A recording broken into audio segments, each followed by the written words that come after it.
এ মাসেই শেখ হাসিনার বিরুদ্ধে দায়ের করা বিশেষ মামলাগুলোর প্রতিবেদন আদালতে দাখিল করা হবে বলে জানিয়েছেন চিফ প্রসিকিউটর মোহাম্মদ তাজুল ইসলাম।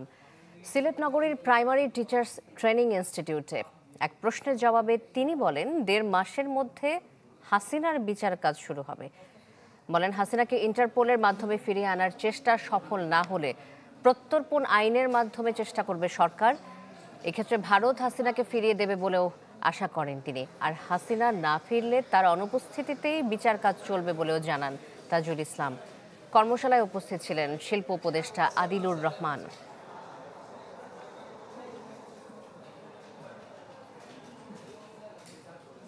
শেখ হাসিনা সহ প্রধান কয়েকটা মামলার তদন্তের রিপোর্ট এই মাসে অর্থাৎ মার্চ মাসের মধ্যেই আমরা পাবো বলে আশা করছি।